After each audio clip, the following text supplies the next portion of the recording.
Good morning. I want to talk today about the impact that the upcoming lunar month from November 13th through December 12th, 2023 will have on Donald Trump. So let's get started. Let's see if I can share my screen. And just give me a minute to get rid of some panels that interfere with me seeing what's going on here.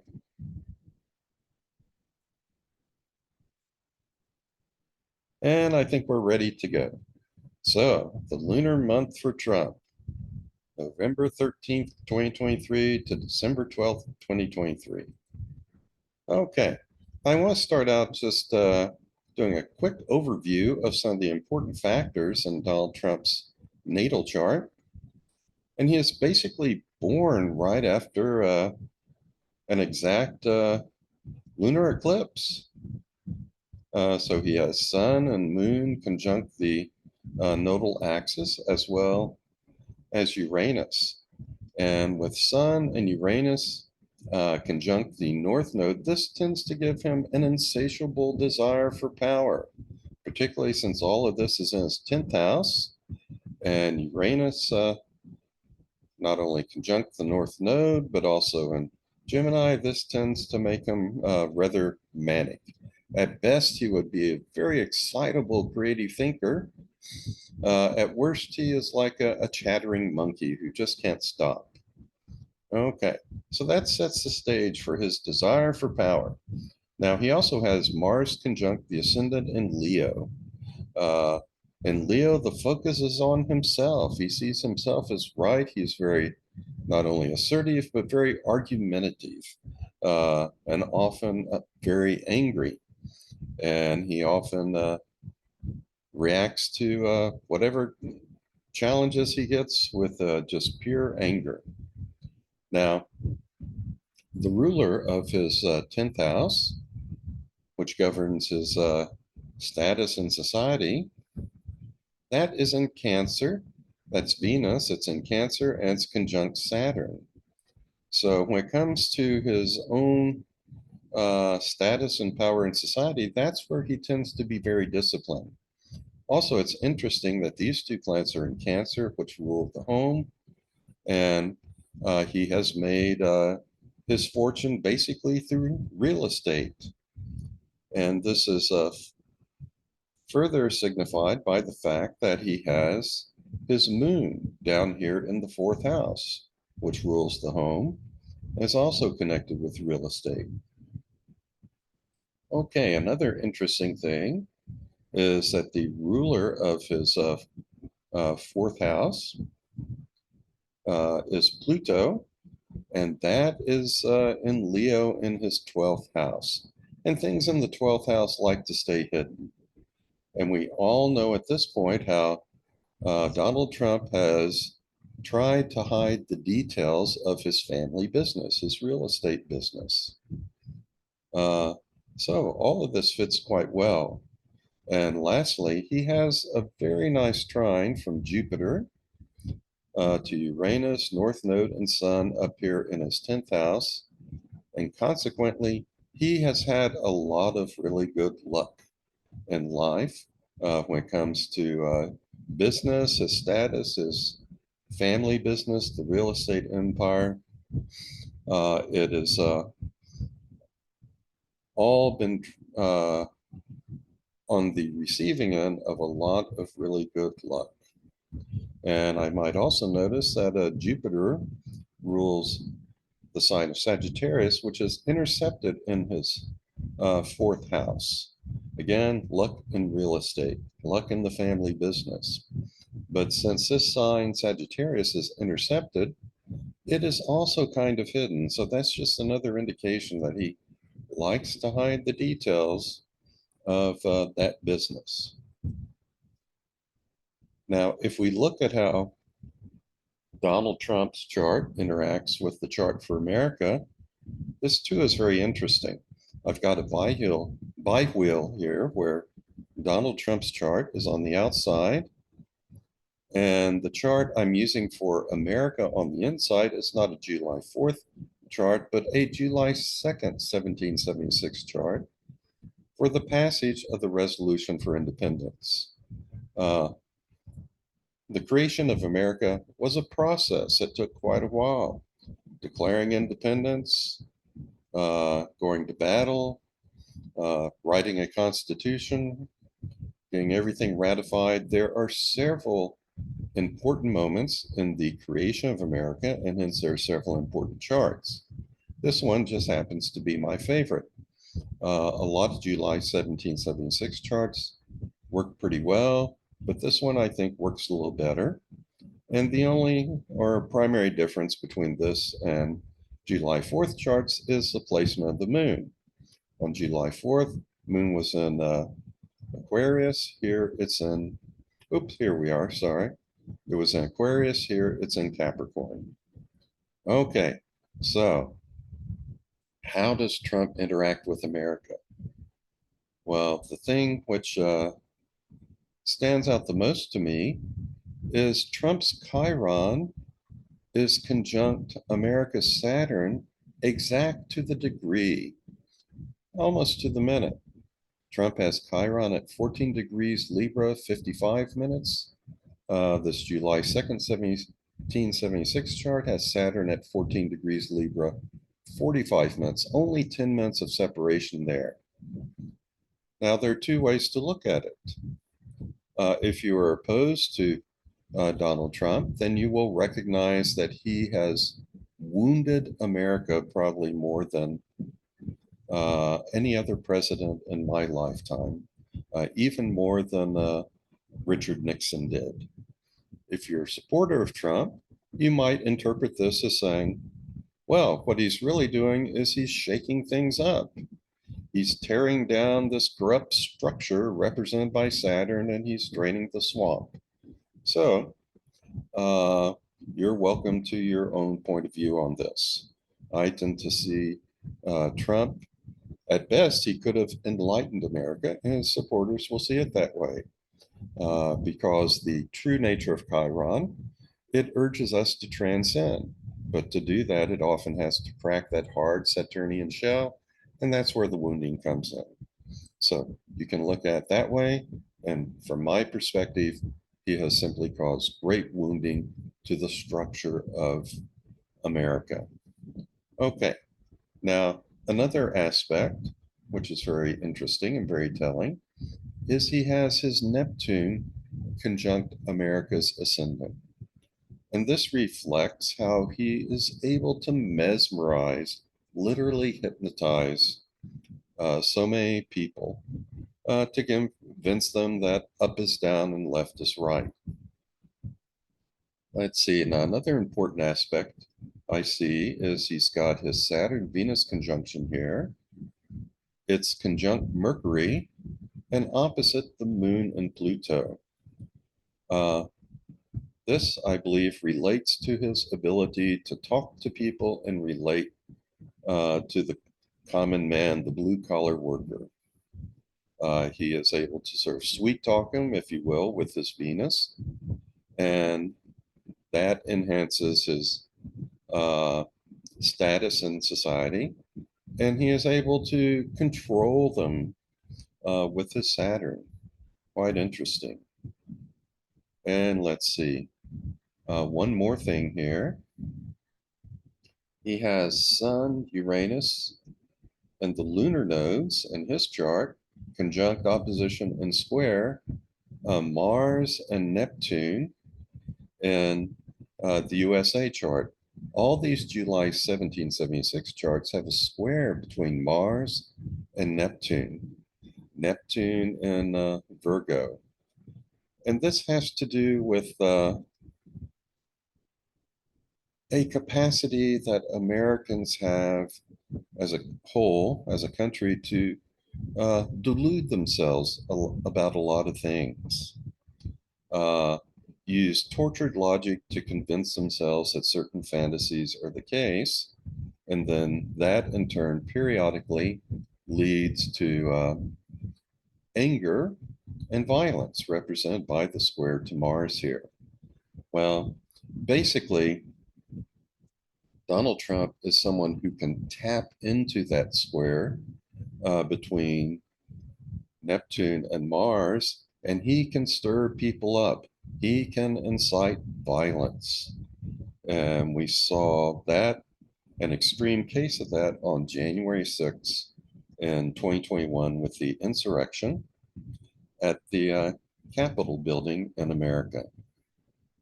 Okay, so it's quite interesting how Donald Trump's natal chart interacts with this July 2nd, 1776 chart for America.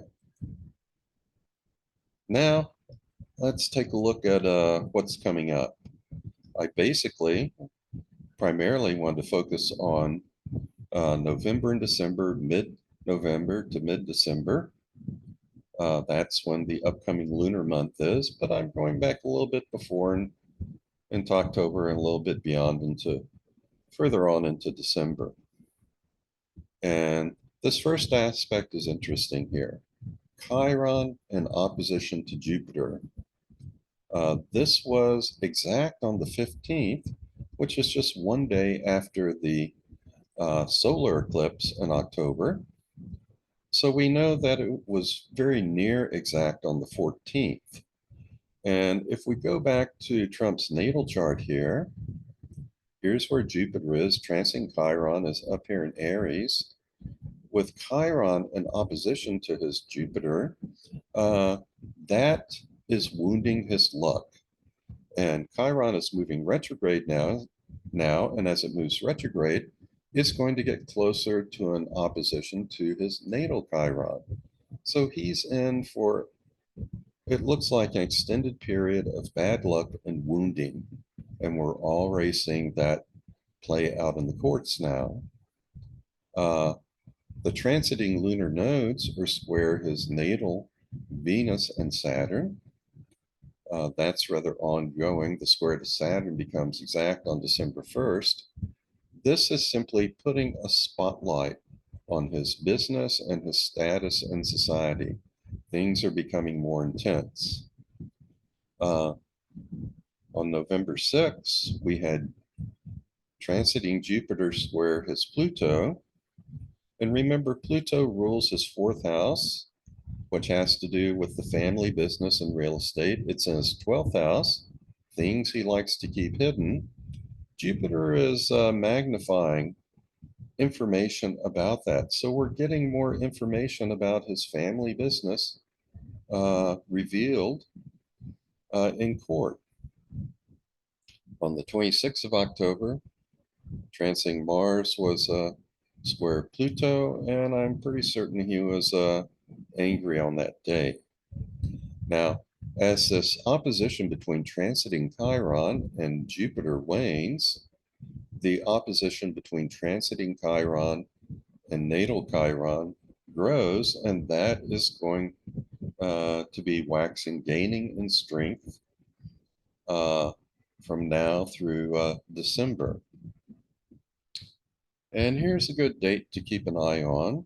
November 19th, that's when transiting Mars will be square natal Mars. So sometime around the 19th, I expect him to be quite angry. And then in late December, we have a whole flurry of aspects made by transiting Mars to his natal Uranus, the lunar nodal axis, conjunct his moon, opposition his sun. So,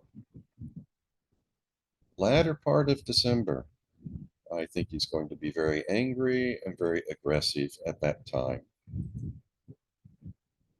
Now, if you're a professional astrologer, or even if you're not, you might want to keep an eye on some of these dates I have highlighted here.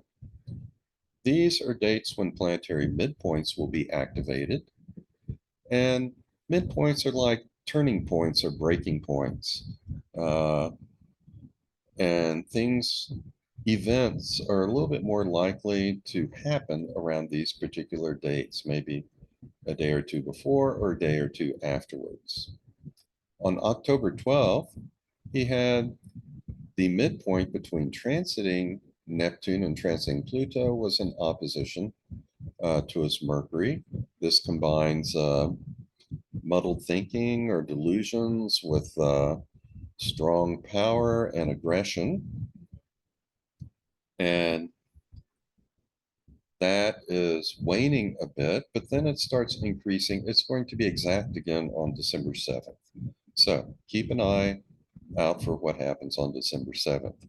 Likewise, on October 16th, a couple of days after the solar eclipse, Saturn was in opposition to his Venus Neptune midpoint. That could put some restrictions on his joy and his dreams. This one too is going to be exact again on November 21st. So that's another date to keep an eye on. On November 6th, he had the midpoint between, whoops, didn't mean to go back like that. The midpoint between transiting Neptune and transiting Chiron was in opposition to his Neptune. I think this was around the time that he took the stand in one of his trials. And from all accounts, his testimony was very rambling, also very angry. And it was very delusional, filled with fantasy. And he was both wounded and he lashed out at the judge, tried to wound the judge at that point. Let's see, on the 29th of October, that's one day after the lunar eclipse, the midpoint between transiting Jupiter and transiting Saturn was in opposition to his Neptune. Okay, so this could be another day of delusion, heightened delusion, or fantasy for Donald Trump. Okay, now on November 16th, transiting Chiron will be in opposition to his Jupiter Chiron midpoint. This one I really want to keep an eye on because in his chart, Jupiter and Chiron are conjunct. And this is transiting Chiron. It's halfway in between his natal Jupiter and Chiron. And this wounds his luck and himself in other ways. I don't think Donald Trump is advanced enough to respond to the transcendent aspects of Chiron. So usually when Chiron is affecting him, we tend to see wounding. So watch out to see what he does on these days, what court decisions or actions are taking place. And let's see, on November 8th, let's see, let me check here. Yes, that is today. The day I'm making this video, we have the midpoint between transiting Jupiter and transiting Neptune in opposition to his natal Neptune. So what I'm expecting today is a lot of large, grandiose fantasies to come out of his mouth today. And from what I've seen on the news so far, that sort of thing is happening. On December 7th, that is another midpoint worth keeping an eye on. Transiting Chiron will be in opposition to his moon Pluto midpoint. So around this time, I expect some deeply personal wounding to affect him. So just some things to keep an eye on and look out for.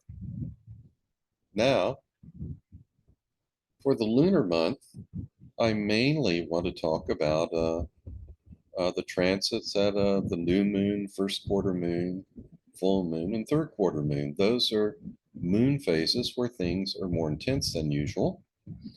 And events, things that happen during moments of intensity tend to linger longer with us. However, prior to this upcoming lunar month, we had two very important eclipses in October. A solar eclipse on October 14th and a lunar eclipse on October 28th. The eclipses are even more intense than the usual new moon, full moon, and quarter moons. And so, whatever is occurring during these eclipses, uh, it can set a tone, a pattern that can linger for several months to come. And a lot of the things which are going on at these eclipses are also still present during the upcoming lunar month. So let's look at what we have here. The first thing is transiting Chiron opposite natal Jupiter. This is wounding his luck a lot. I think his luck is about to run out in many respects as he goes to court and he and others testify. Another thing going on, transiting Saturn is conjunct opposite his natal descendant ascendant. That is going to endure throughout the upcoming lunar month. Saturn conjunct the descendant.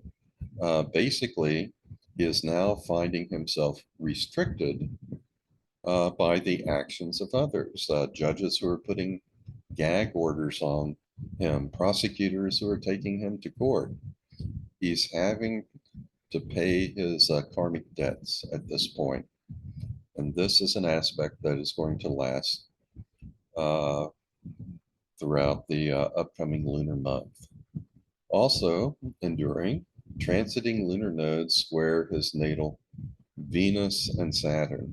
Remember, Venus rules his 10th house of status and society. And with the square from the transiting lunar nodes, the lunar nodal axis always intensifies things. So the focus on Trump's business empire, his status, that is really being intensified right now.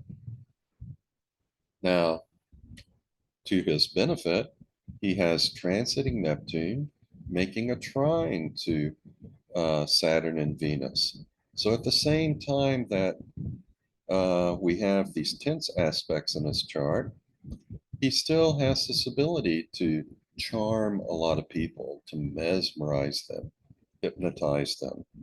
And we're seeing that with all the followers that are still standing with him and all the Republicans that are still uh, getting in line with whatever he says to do. I should also point out that in the real world, when you mix hot water with cold water, you get lukewarm water. In astrology, when you mix good aspects with bad aspects, it's like a tossed salad. You don't get lukewarm aspects. Instead, you get the good and the bad just there side by side. So you get some good things, you get some tense things.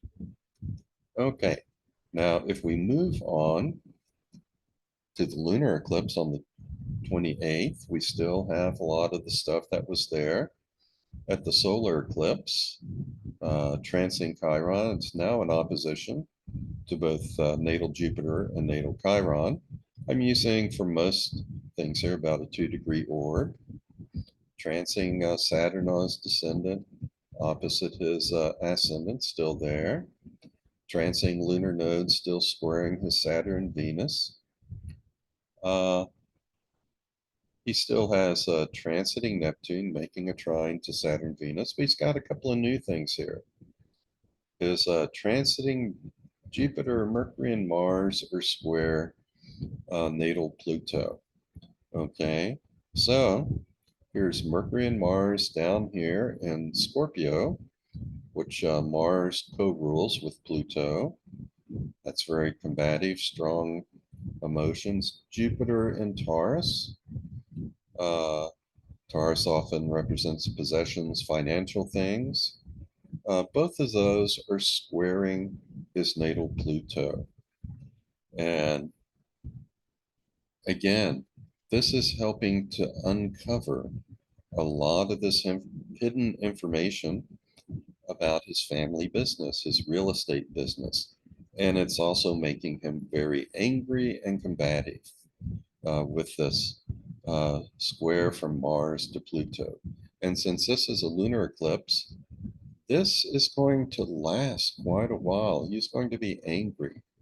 for quite some time beyond what we see happening in just the upcoming lunar month. And he also has transiting Venus square his natal lunar nodes. This is, again, intensifying things for him personally, given that Venus is in the first house. Also, it's reiterating this intense scrutiny of his status and his business, since Venus rules his 10th house of status within society. Okay, so lunar eclipse, it looks like it's a little bit more intense than the previous solar eclipse. And now we get into the new moon. And again, you can see several things endure here. Transing Chiron opposition natal Jupiter Chiron, still there. Transing Saturn conjunct opposite natal descendant ascendant, still there. Others are restricting his life. Transing lunar nodes square his natal Venus Saturn conjunction, still there. Transing Neptune is still helping out with a trine to Venus and Saturn. He can still mesmerize a crowd. And let's see what else. We have transiting Jupiter is still square natal Pluto. Mars is moving on, but the anger felt at that lunar eclipse, that is going to continue probably for some time. And with Jupiter squaring his 12th house Pluto, given again that Pluto has a lot to do with his family business, his empire, his real estate. And within the 12th house, he keeps it hidden. But Jupiter magnifies things, so it's putting a spotlight on that. And we're getting more details revealed in some of these court proceedings. Okay, if we move on to the first quarter moon, a few new things, a lot of the same old things. We still got Chiron by transit in opposition to natal Jupiter, natal Chiron, but transiting Venus is joining into that. So that is going to intensify the wounding. And since Venus rules again his 12th house, this is probably going to result in some wounding to his brand, his status. Still have the transing lunar nodes square Saturn, Venus. We still have Saturn on the descendant, but it's being joined by the moon now. The moon, it's just outside of that 2-degree orb, but I think it's going to be brought into this aspect. So the restrictions being put upon him personally by the public, those are going to increase a bit. They're not letting up. Also, something new at this period is that we have transiting Sun and Mars making a very strong square to his natal Mars. And on November 17th, this conjunction of Mars and Saturn is exact to the minute. By the time we get to the first quarter moon, it's still exact to the degree. Well, with this square, his natal Mars, you can really expect him to be angry and combative and aggressive around this time, around the time of the first quarter moon. Okay, moving on to the full moon. It's the same stuff we've talked about. Maybe one new thing. We have transiting Neptune square his natal sun. This is going to last for a while. It's not a very strong square, and it's not going to get very strong. It's going to last for the rest of this lunar month. Not particularly strong, but within that 2-degree orb, and that will probably increase his delusional thinking a bit, his delving into fantasy about all sorts of things. Aside from that, same old, same old. Transiting Chiron opposite natal Jupiter Chiron, uh, transiting Saturn on the descendant. Uh, let's see, the lunar transiting lunar nodal axis, squaring his natal Saturn and Venus, and then transiting Neptune, making still a beneficial trine to a Saturn and Venus. So same old tensions we've talked about, but that also that same old trine from Neptune to Saturn and Venus, reinforcing his ability to mesmerize a crowd. And when we get to the third quarter moon, let's see, it's the nothing new, the same stuff. Chiron opposite Jupiter Chiron, Saturn on the descendant. Uh, the lunar nodes, which are moving retrograde for the most part, this is a true lunar node. It's outside of that 2-degree orb for a square to Venus, but it's still squaring and very strongly squaring his natal Saturn. That'll probably bring Venus into the picture. So he's probably going to have increasing frustration at this point. And Neptune is still weakly square the sun, most likely increasing his delusional thinking. But that strong trine from transiting Neptune to his natal Saturn and Venus still gives him that charm, the ability to mesmerize a crowd.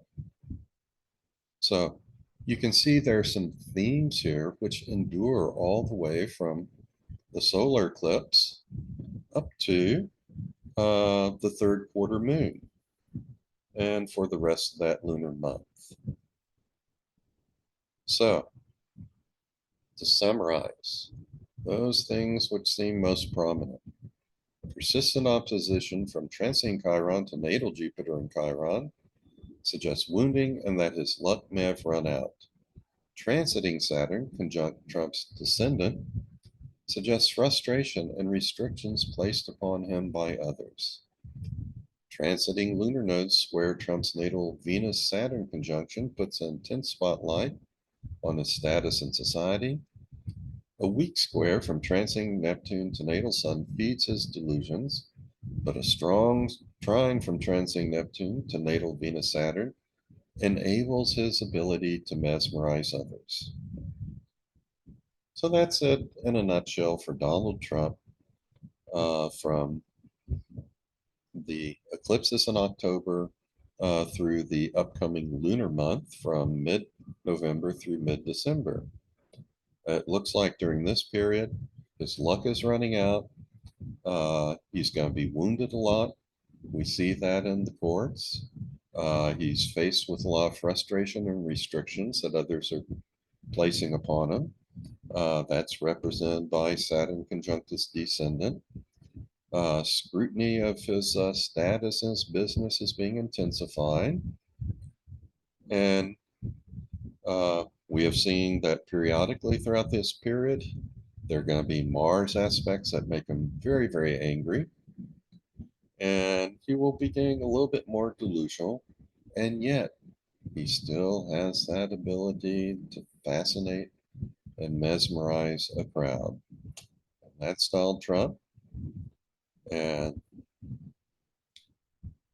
going back to how Trump's birth chart interacts with the July 1776 charts, again, I reiterate that he has this extraordinary capacity to wound America with, let's see, what did I say? It was his Chiron is a conjunct exact to the degree Saturn in the July 1776 charts. I see that as tremendous wounding he has brought to the structure of American democracy. Others will undoubtedly see that as Trump cleaning out the swamp, breaking down structures that need to be broken down. So that's another viewpoint.